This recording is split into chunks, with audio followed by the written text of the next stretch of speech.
Salut à tout le monde, c'est Nash, c'est un immense plaisir de vous retrouver dans ce nouveau tutoriel dans lequel je vais vous montrer comment héberger une application qui est basée sur Symfony. Dans ce tutoriel, on va utiliser un hébergement web mutualisé. Donc un hébergement de type mutualisé, c'est un hébergement qui est très simple, donc qui va permettre d'héberger des applications qui ne demandent pas, qui ne sont pas très gourmandes. Donc pour ce qui est des ressources matérielles. Donc si vous avez développé une application ou un site pour une agence, donc ça reste un site de vitrine qui n'a pas trop de visiteurs, donc qui est par exemple limité à 500 000 visiteurs par jour. Et voilà, dans ce cas, un hébergement mutualisé peut faire l'affaire parce que ça ne sert à rien de prendre un serveur robuste pour quelques visiteurs. Mais si au contraire, vous avez par exemple développé des applications un peu plus complexes comme des réseaux, comme un réseau social, donc il y aura plusieurs visiteurs interconnectés 24 sur 24. Dans ce cas, il faut prendre une formule beaucoup plus puissante comme un VPS. Mais si c'est une application qui reste assez simple, voilà, l'hébergement de type mutualisé fera l'affaire. Donc pour cette vidéo, on va utiliser un hébergement. On va prendre une formule mutualisée pour héberger cette application. Donc avant toute chose, j'ai une petite application web qui est de base sur Symfony, qui est liée à une base de données. Donc c'est là qu'on va héberger. Et voilà, j'ai une hébergère, une formule d'hébergement qui est en ligne que j'avais commandé, voilà, et pour un site. Donc je vais créer un sous-domaine. J'ai créé un sous-domaine sur ce site et voilà, et on va déplacer ce projet là avec toute la base de données dans ce sous-domaine là. Donc voilà, donc déjà ça va vous donner l'idée comment vous pouvez faire pour envoyer vos projets en ligne. Donc parce que voilà, parce que héberger un site basé sur Symfony n'est pas exactement la même chose comme si voilà, on peut héberger un site qui est basé sur PHP. Sur PHP, c'est relativement simple. Il suffit de glisser les fichiers dans le répertoire public HTML et du coup ça va fonctionner, alors que sur Symfony c'est différent. Donc c'est beaucoup plus complexe et d'où le rôle, d'où vraiment le but de cette vidéo. Donc tenez-vous bien, tenez-vous prêts et on va lancer directement. Ici en local, j'ai cette application que je vais directement lancer à partir de la commande Symfony. Avec Symfony serve-d, ça va démarrer mon serveur. Donc ça va démarrer cette application là. Alors en ce sens là, ça démarre l'application sur le port 8000. Donc je peux déjà consulter ce port. Ce port 8000 et ça va ouvrir l'application. Donc une fois là, j'ai l'application là qui est à ce niveau-ci, qui est déjà ouvert, c'est cette application qu'on va héberger ici dans test.exemple.org qui actuellement est voilà, ça n'a pas de fichier. Donc on fera en sorte qu'on puisse retrouver cette application à cette adresse là.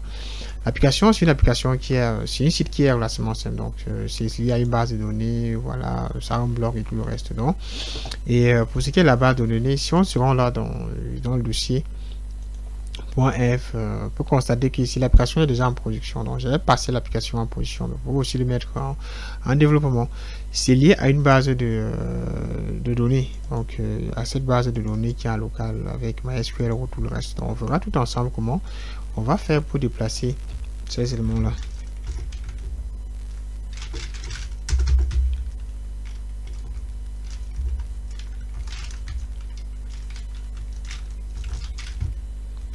Si me rend là dans phpMyAdmin, on va déjà se rendre dans cette base de données, dans la base de données de l'application. La première des choses qu'on va faire, ça sera d'exporter cette base de données là, parce qu'on va devoir déplacer cela en ligne pour héberger notre application. Après l'export, j'ai la base de données qui a été exportée là. Donc je vais retrouver ce fichier là par la suite. J'ai exporté le truc. Maintenant, pour réserver votre espace d'hébergement, pour réserver votre formule, je vous conseille déjà, si vous ferez ce que vous allez prendre une formule d'hébergement qui supporte l'espace SSH. Donc moi j'utilise cet hébergeur qui est l'hébergement, qui est un hébergeur camerounais cette formule est liée à cet hébergement là. Donc c'est ceci. Si vous rendez là, vous allez constater, vous allez voir les différentes formules d'hébergement. Voilà, ceci, les prix avec les capacités, les caractéristiques de l'hébergement. Ce que vous allez faire, c'est que vous allez choisir une formule qui supporte l'accès SSH. Donc l'accès SSH, va vous permettre de pouvoir accéder à votre espace en ligne à partir de votre invité de commande. Donc, depuis le local, depuis votre ordinateur et depuis l'espace, depuis votre terminal, vous allez vous connecter au serveur qui est en ligne, donc à votre espace en ligne et vous aurez aussi la possibilité d'utiliser les commandes que vous utilisez généralement en local, comme par exemple la commande PHP bin console npm, parce que voilà, ça, il y a PHP qui est déjà installé chez votre hébergeur avec Node.js. Donc, en prenant l'hébergement, la formule d'hébergement qui supporte SSH, ça va vous donner ces possibilités-là. Donc, une fois votre site basé, vous aurez toujours la possibilité de lancer des commandes. Il suffit seulement de vous connecter, ce qu'on verra dans cette vidéo. Ne vous inquiétez pas. Donc, vous allez aller dans l'hébergement. Vous allez chercher l'hébergeur de votre choix. Donc, je ne vous dis pas d'utiliser le même hébergement que moi, mais en fonction de votre pays, en fonction de vos attentes, vous allez choisir l'hébergement de votre choix. Si je me rends dans l'hébergement web mutualisé, vous allez voir qu'ici j'ai les formules. Je vais prendre une formule qui supporte AccessSH. Donc, vous allez regarder toutes les formules d'hébergement. Vous allez rechercher.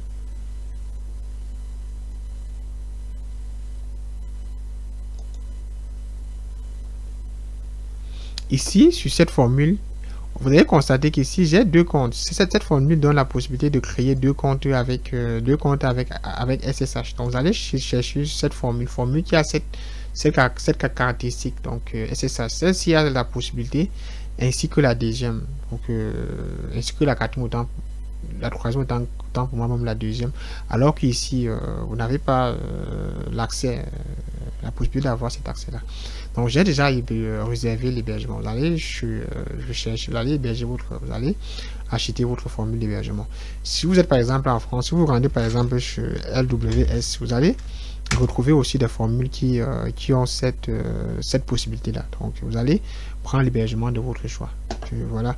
Ici, si vous rendez dans l'hébergement, vous avez hébergement cPanel. Hébergement cPanel. Dans cPanel, vous aurez des formules. Vous avez déjà une première formule que voici, qui déjà ne supporte pas l'accès SSH. Ensuite, vous avez une deuxième qui supporte l'accès SSH. Donc, prenez le temps, prenez le soin de bien regarder avant de commander la formule, de peur de commander, d'acheter et puis par la suite d'acheter un truc qui ne va vraiment pas vous servir. Donc, vous avez aussi cette formule-ci. Donc, vous pouvez héberger votre application à partir d'ici ou à partir de là. Donc, là, c'est déjà nickel.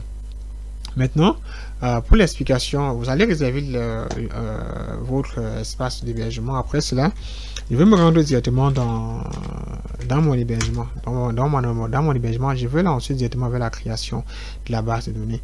La première des choses qu'on fera, c'est que on va créer notre base de données et on va importer la base de données en local vers cette base de données là. Une fois dans mon hébergement, vous allez vous rendre sur votre hébergement, dans votre espace, vous allez choisir la partie qui est destinée à la création des bases de données. Allez vous rendre là-bas. Je rappelle que ça varie en fonction des hébergeurs. Donc, ce que j'ai, vous n'aurez pas forcément le même visuel, donc la même interface, mais ça reste les mêmes. Donc, vous allez c'est juste le design qui change. Donc, vous allez juste vous rendre chercher là où on crée les bases de données. Vous allez on va créer une base de données. Et comme ici, j'ai plusieurs domaines, donc je vais créer à partir de ce premier domaine, qui est un exemple parce que c'est ce domaine qui va héberger notre application de test. Me rendons dans l'exemple.org. Ensuite, ici, il y a plusieurs bases de données. Je vais créer une nouvelle base de données. C'est cette base de données qui va stocker notre application. Je vais nommer cette base de données test vu que nous sommes en test. Bon, c'est juste pour tester l'application. Je vais appeler cela test au niveau de la description chez facultatif. Je peux laisser la description vide. Au niveau de la deuxième étape, on a créé un utilisateur. Donc à ce niveau, on va créer l'utilisateur de notre base de données. Je vais toujours appeler cet utilisateur l'utilisateur test juste. Ensuite, au niveau du mot de passe, vous allez créer votre mot de passe.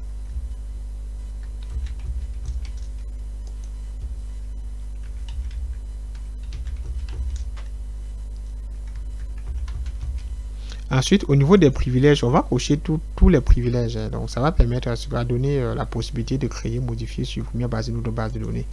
On va aller cocher des privilèges. Ensuite, on va cliquer sur créer pour créer notre base de données. Jusqu'ici, notre base de données a été créée. Donc, on a cette base de données test que voici. Et voilà, on peut déjà accéder à phMadmin, donc qui est lié à cette base de données. La première des choses qu'on va faire, c'est que on va déjà configurer l'accès à la base de données de notre fichier qui est en local, parce qu'une fois le projet hébergé, ça va plutôt se connecter à la base de données qui est en ligne. La première des choses que je vous conseille de faire, c'est déjà de regarder s'il y a le fichier .inf.local. S'il n'y en a pas, vous allez vous allez créer un fichier .inf.local. Si vous n'avez pas, s'il n'y a pas de chez vous, vous allez le créer. Ensuite, vous allez récupérer le contenu de votre fichier .inf. Ensuite, vous allez aller coller dans .inf.local. La différence entre les deux fichiers, c'est que le .inf.local n'est pas commité, alors que le .inf est commité. Donc déjà, ça peut déjà même se voir au niveau de notre fichier .gitignore. Donc on a ici ceci qui est commité, alors que le .inf.local n'est pas commité. Maintenant, si je me rends maintenant dans le fichier .inf, comme je l'ai expliqué, on va modifier l'accès à la base de données. La différence entre les deux fichiers, c'est que ce fichier sera exécuté une fois en ligne. Donc, si le fichier .inf.local existe, c'est le contenu de .inf.local qui sera exécuté quand vous êtes en local. Si vous êtes en local, donc c'est cela qui va se connecter. Et du coup, ça va toujours se connecter à notre base de données habituelle qui est en local, qui est route et ainsi de suite. Donc, quand on lance le projet, c'est ce fichier qui est interprété. Donc, qui est interprété quand on est en local. Et une fois hébergé, c'est plutôt le deuxième fichier qui sera interprété. Donc, on va gérer la configuration au niveau du fichier .inf. On va commencer par changer l'utilisateur de la base de données. Donc, si on se rend là, on a notre utilisateur de la base de données qui est utilisateur de la base de données qui est test. On a ceci que voici qui est test. Vous allez changer ici. Généralement, c'est route. Quand vous êtes en local, vous allez changer cela en test. Ensuite, vous allez revenir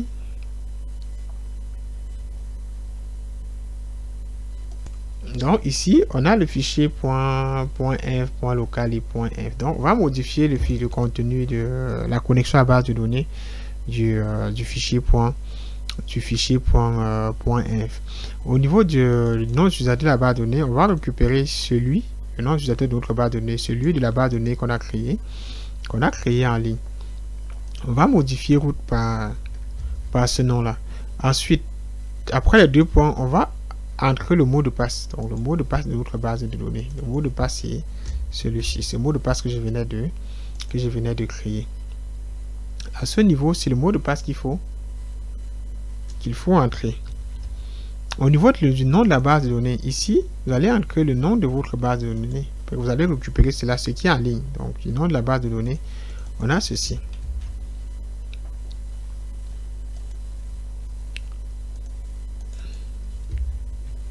Jusqu'ici, on a fini avec la configuration de notre base de données. Donc, avec la connexion de notre base de données. Maintenant, ce qu'on va faire, c'est que on va se rendre en ligne, on va importer notre base de données. Donc, vous allez vous rendre en phMadmin.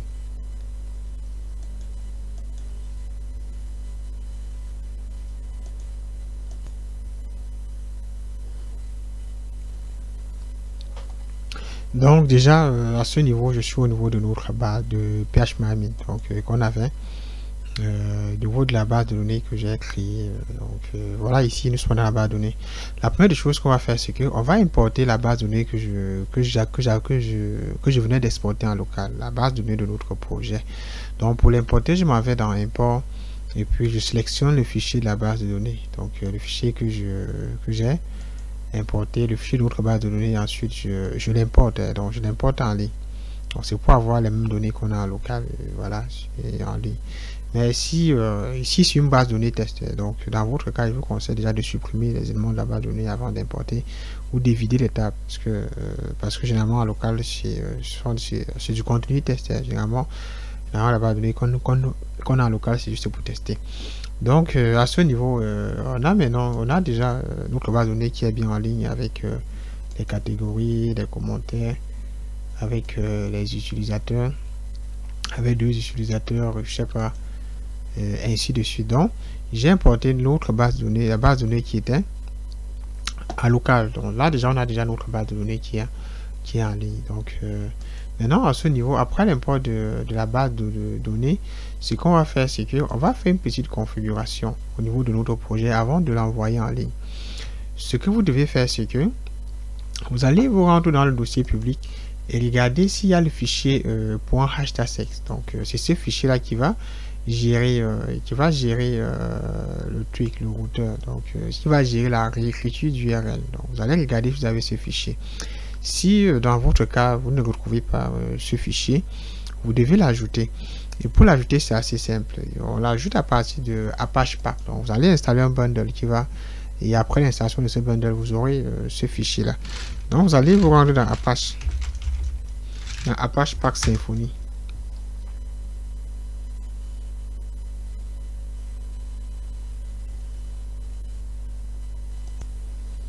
Donc, une fois ici, vous allez vous rendre dans Apache Pack Component.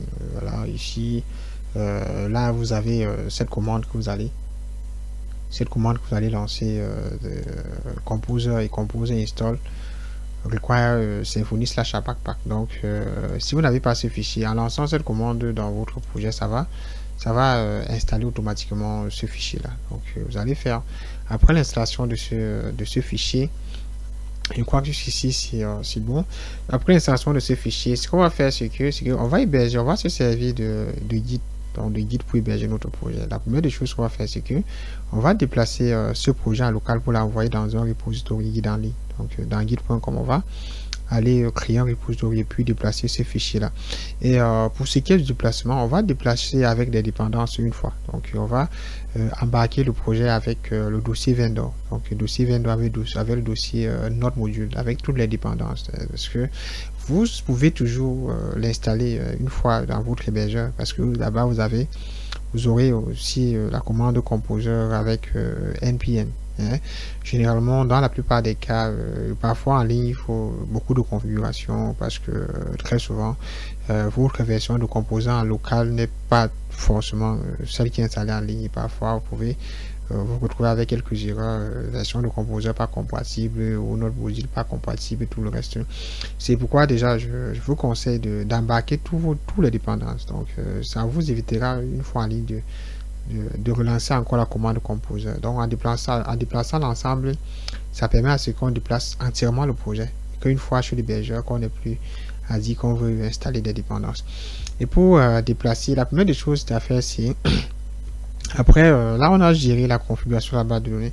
Ce que vous allez faire, c'est que on va se rendre dans le fichier git ignore, parce que c'est dans ça qu'il y a des fichiers qui sont ignorés pendant le commit. Donc on va faire en sorte que ces fichiers ne soient plus ignorés pendant le commit.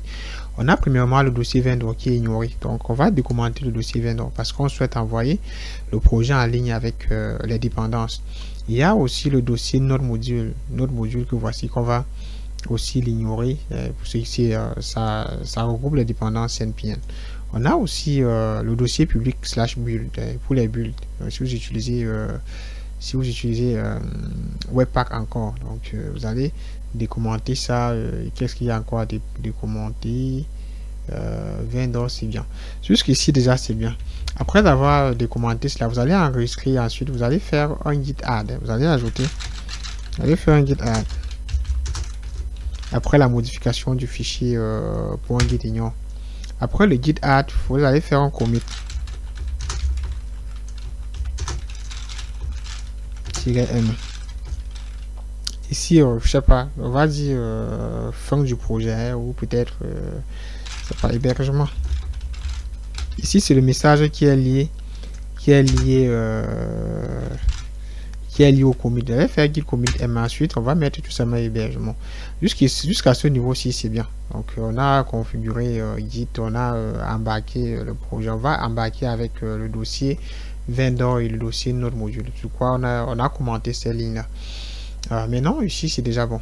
Ce qu'on va faire, c'est que on va maintenant se rendre dans GitHub. Vous allez vous rendre dans GitHub. Ensuite, on va déplacer notre projet en local vers le GitHub parce que c'est depuis le GitHub qu'on va cloner. Donc, on va se connecter dans notre espace d'hébergement avec SSH. Donc, une fois dans le répertoire de l'hébergeur, ce qu'on va faire, c'est que on va donc utiliser la commande git clone pour cloner le projet depuis GitHub. Donc, avec git clone, ça va cloner directement le projet. À ce niveau-ci, on va se rendre dans GitHub.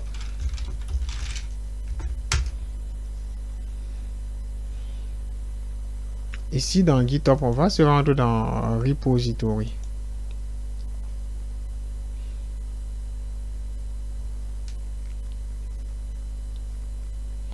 Dans Repository, on va créer un nouvel repository. Ici, au niveau du nom, je sais pas comment je vais faire.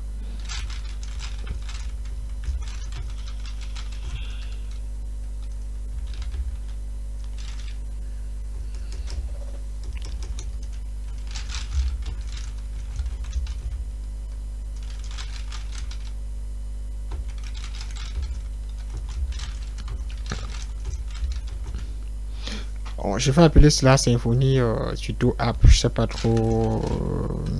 Bon, je laisse ceci. Si vous allez nommer votre projet. Donc, chez moi, c'est un tutoriel. Donc, chez moi, c'est. Mais chez vous, vous allez prendre le temps de nommer en fonction de votre projet. Et on va mettre cela en privé. Donc, c'est tout simplement pour dire que le projet ne sera accessible que par moi. Moi qui est le propriétaire du projet. Une fois coché private, on va maintenant aller créer le repository. Après la création de ceci, on va, vu qu'on a déjà le projet en local, on va utiliser ce commande ici. On va utiliser push existing repository from command line et tout le reste. Maintenant, une fois là, je vais faire un git remote. Donc, je vais associer ce projet à mon repository en ligne. Et pour le faire, je viens là, je copie cela. Je lance la commande, on dit que remote origin already existe parce que je l'ai déjà lié, j'ai déjà lié cela en repository. Donc, pour que vous allez lancer chez vous. Donc, si votre projet n'est pas lié en repository, vous n'aurez pas cette erreur là. Mais si votre projet est déjà lié en repository, vous aurez cette erreur là. Donc, si c'est pas le cas, vous n'aurez pas cette erreur.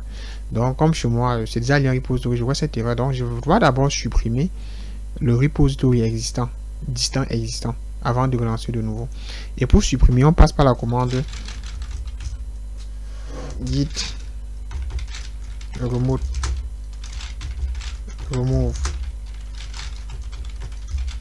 origin.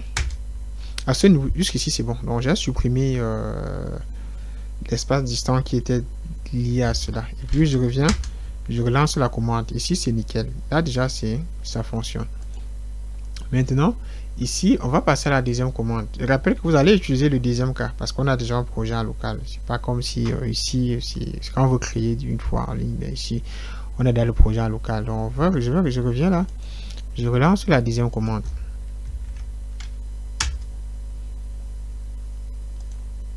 On aura aussi besoin de la troisième commande pour une fois de plus déplacer notre projet en ligne.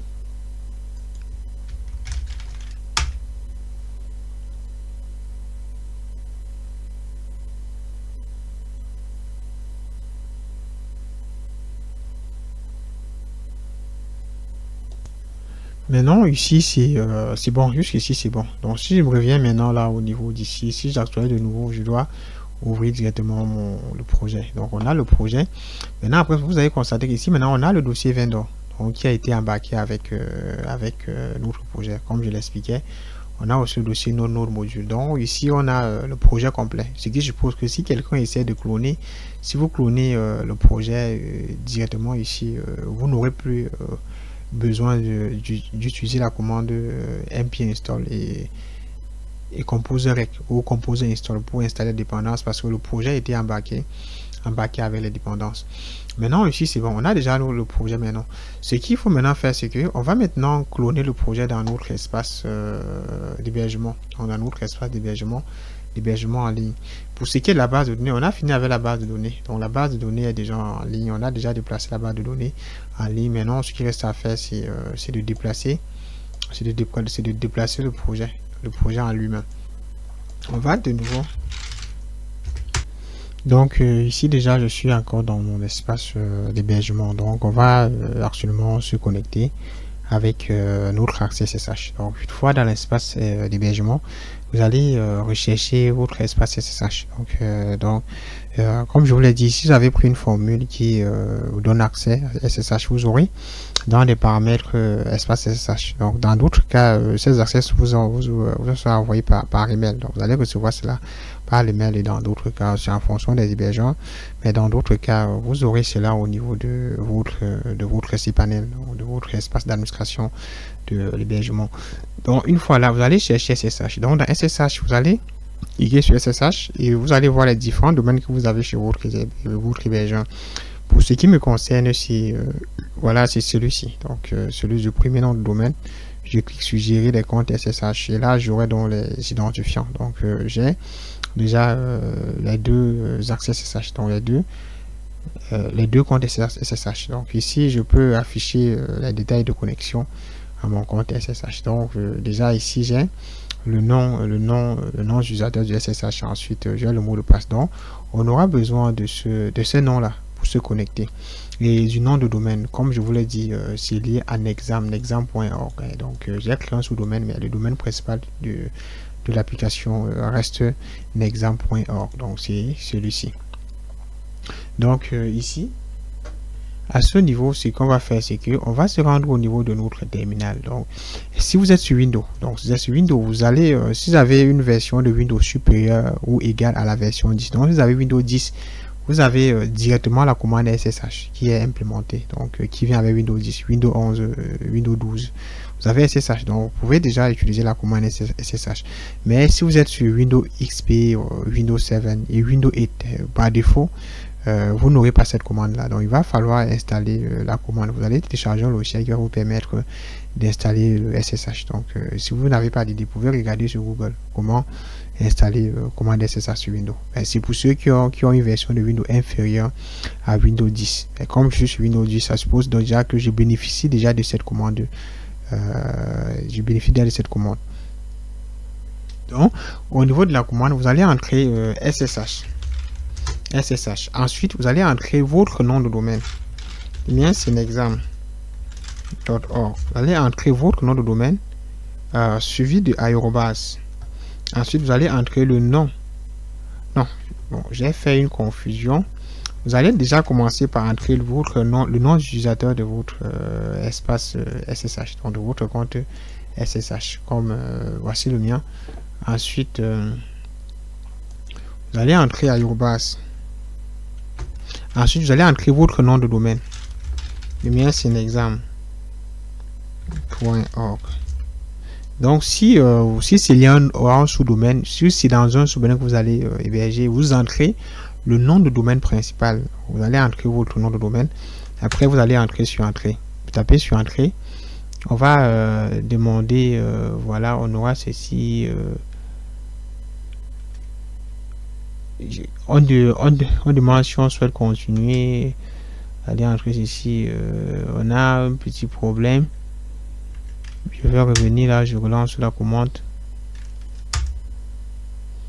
On a ce petit souci. Je suppose que c'est lié à ma connexion, donc je vais arrêter, mettre pause et voir les problèmes de connexion, parce que depuis le début de la vidéo j'ai des problèmes de connexion internet. Donc je vais mettre une pause au niveau de là, et puis je vais regarder le problème de connexion de ma connexion internet, et puis je vous reviens.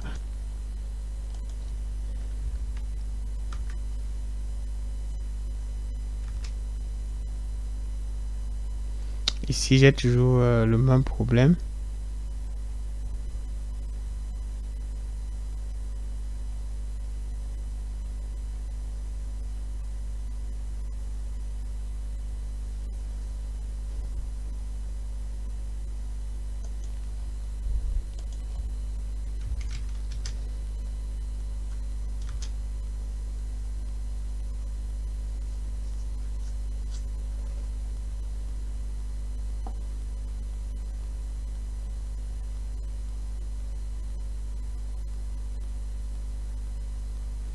Ici, j'ai un problème de connexion. Attendez, je vois.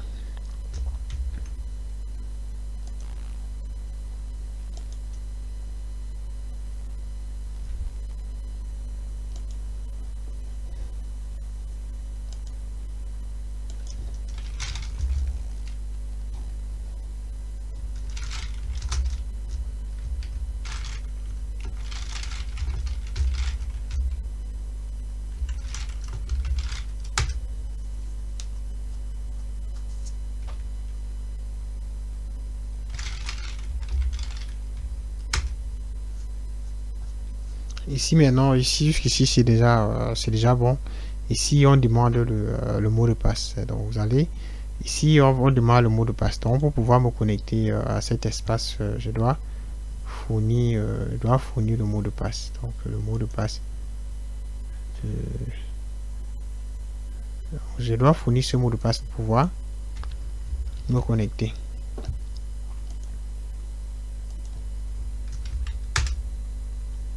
Actuellement, c'est bon. Donc, après cela, vous aurez probablement cette interface. Vous allez, actuellement, je me suis bien connecté. Donc, ici, je suis maintenant dans l'espace de mon hébergement. Donc, je suis plus en local. Donc, je suis, supposons, dans le répertoire, dans l'accès distant. Donc, à ce niveau-ci.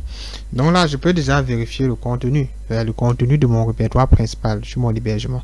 En tapant ls, ça va afficher l'ensemble de dossiers qui sont présents en ligne. Il y a des dossiers LMS, ainsi de suite, tout cela. Donc, ce qu'on va faire, c'est qu'on va créer un répertoire dans lequel on va cloner notre projet.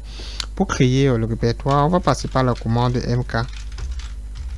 mkd qui permet de créer des répertoires sur Linux, parce que là l'espace en ligne est sur Linux. Donc on va taper nkd. Je ne sais pas comment on va appeler notre projet. Donc on va l'appeler Ashoot.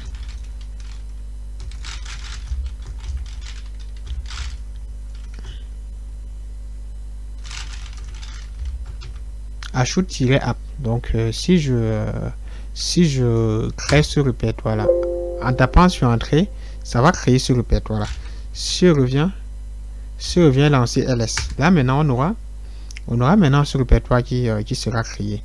Maintenant ce qu'on va faire, c'est que on va se rendre maintenant dans ce répertoire là à partir de la commande cd Ashoot-app. On va se rendre dans ce répertoire là. Actuellement on est dans ce répertoire là. Si je relance la commande ls, donc ici on se retrouve dans un répertoire qui est vide. Maintenant ce qu'on va faire, c'est que on va cloner notre projet dans ce répertoire là. Pour le cloner, on va se rendre dans GitHub. Donc on va toujours se rendre dans GitHub. Comme on avait déjà envoyé le projet sur GitHub, on se retrouve ici avec notre projet. Mais avant de cloner, on va faire une petite modification. Donc parce que pour cloner, on aura besoin du mot de passe. Et on va gérer cela avec une clé d'accès token. Donc, avec un token d'accès, donc qui permet de gérer cela. Vous verrez comment on va le faire. Et là, avant toute chose, vous allez vous rendre dans City. Je crois ici, on ne peut pas, c'est dans City. Une fois dans City, c'est-à-dire dans paramètres, qu'est-ce qu'on a? On aura code security analysis ici, deploy key, ainsi de suite. Vous allez venir ici dans deploy key. Une fois là, on va ajouter une clé. On va ajouter une clé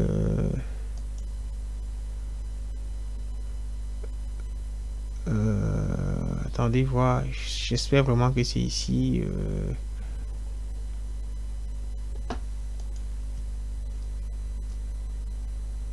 Non, c'est pas là. On va se rendre dans Setting à ce niveau aussi. Une fois à ce niveau, ici, on va se rendre dans Setting à ce niveau. On va aller dans développeur City, donc dans les paramètres de développeur. Une fois à ce niveau-ci, on a Personal Access Token. Donc, on va créer une clé d'accès personnel. Donc, vous allez arriver à ce niveau-ci. On va créer une clé classique. Donc, vous allez cliquer sur Token classique, entre parenthèses classique. Une fois là, on va générer une nouvelle clé. Donc, on va générer une nouvelle clé. Et cette clé va nous permettre de pouvoir se connecter dans notre espace depuis GitHub. On va cliquer sur générer token. On va cliquer là pour générer un token. Ici, on va vous demander le mot de passe de votre GitHub. Bon, pour pouvoir générer cela, vous allez tout simplement entrer votre mot de passe. Ensuite, vous allez confirmer ce mot de passe. Une fois le mot de passe confirmé, ici on demande la note. On va toujours appeler cela test. On va appeler notre clé test parce qu'on va tester. Et puis, on va cocher les permissions. Vous allez tout permettre. Donc, à partir de cette clé, on aura accès à tous ces éléments-ci. Vous allez activer toutes les permissions.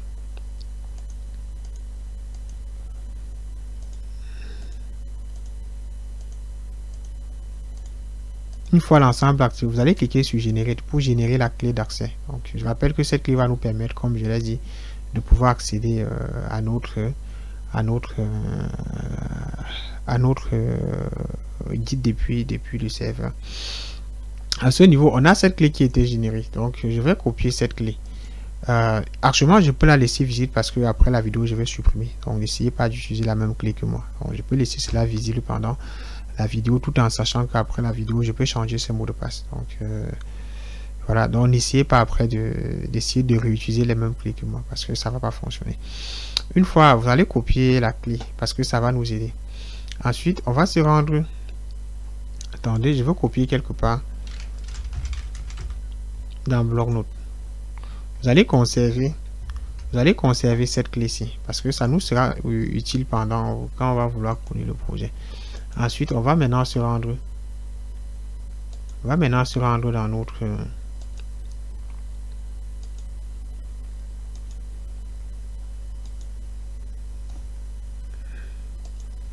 dans notre repository.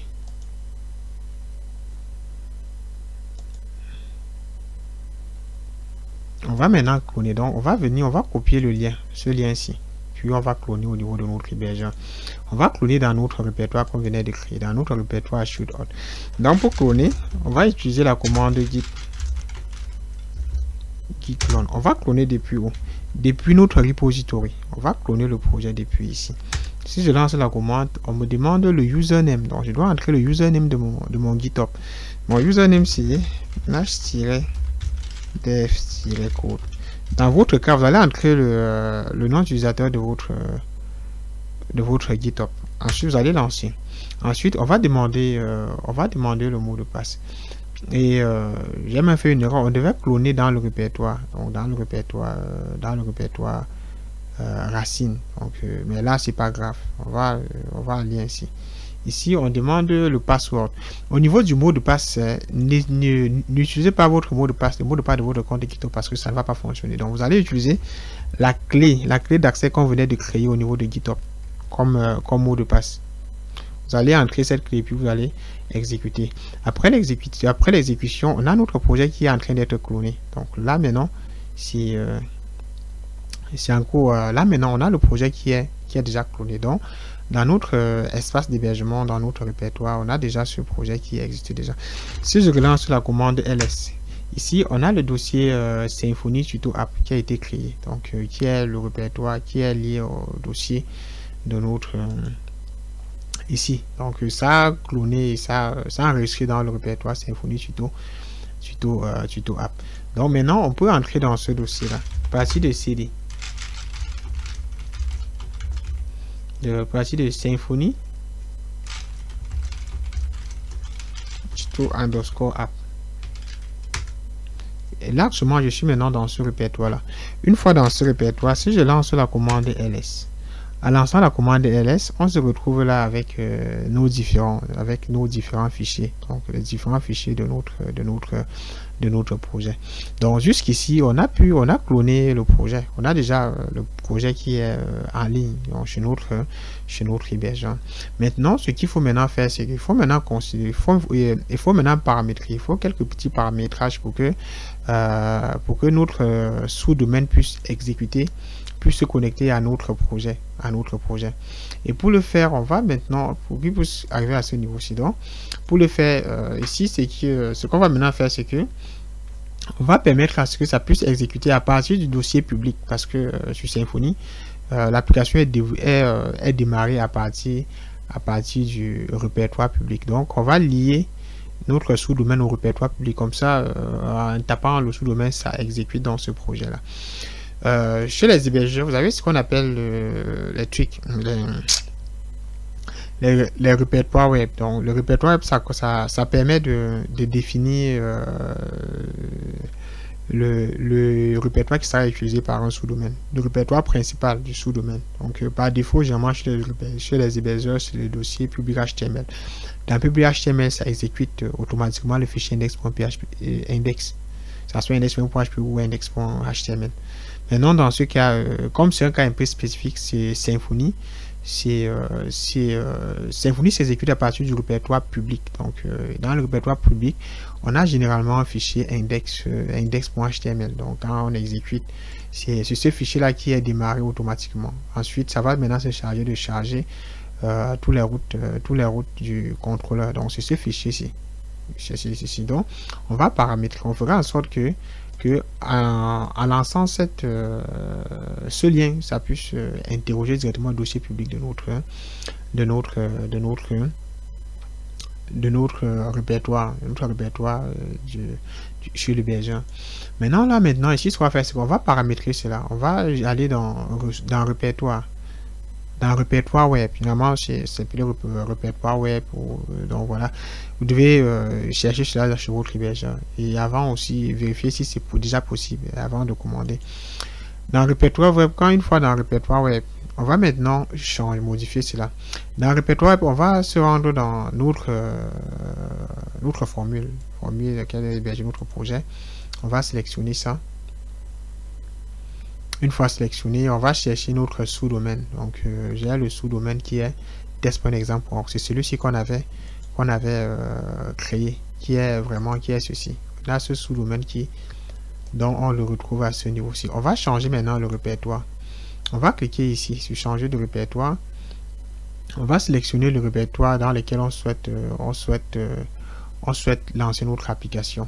Ici, j'ai plusieurs répertoires. J'ai stocké notre projet dans le répertoire Ashoot App. Rappelez-vous bien, le répertoire que j'ai créé, c'était le répertoire Ashoot App.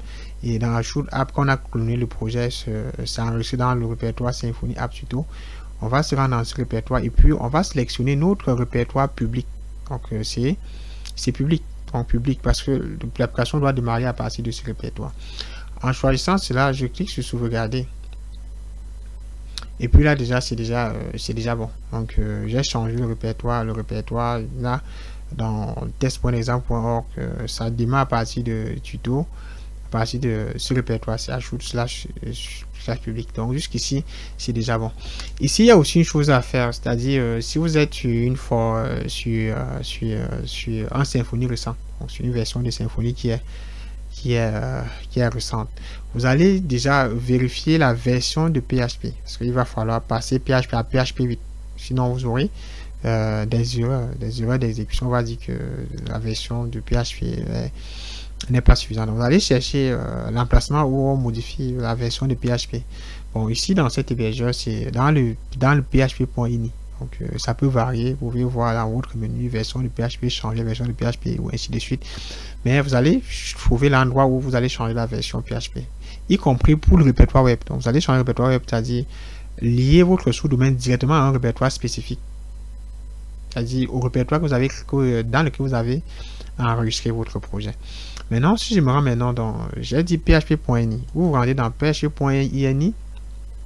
Ici, vous avez géré la version de PHP. Donc, vous avez pour chaque domaine que j'ai ici, pour le premier domaine, parce que c'est cela qui héberge mon application, et j'ai d'autres domaines. Donc, voici, voilà, qui sont hébergés dans le même hébergeur. Donc, voilà.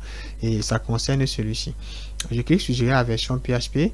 Et là, donc, je peux changer la version de PHP. Ici, on a la version actuelle qui est la version 7.4. Donc, on va passer à une version qui est beaucoup plus grande. Donc, on va passer à la dernière version qui est la version 8.2. On va modifier la version. Ensuite, on va sauvegarder. Là, maintenant, c'est déjà bon. Là, maintenant, c'est bon. Vu qu'on a déjà déplacé le projet, voilà, on a géré la configuration à la base de données, on a changé la configuration, disons, on a déjà la configuration de PHP, on a changé la PHP, ensuite la configuration à la base de données et tout.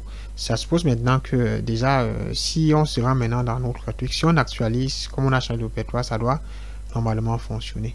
Si je reviens maintenant et que j'actualise, là j'ai mon application qui est déjà en ligne. Donc là, vous allez constater que ici on venait d'héberger notre application qui est basée sur Symfony. Donc la méthode que je vous ai montrée est la méthode qui est très simple. Donc en quelques clics, on a pu héberger notre application, donc qui est connectée à une base de données. Voilà, on a nos blocs qu'on avait en local. Ici on a le même site qui est en local et c'est le même site qu'on venait d'héberger.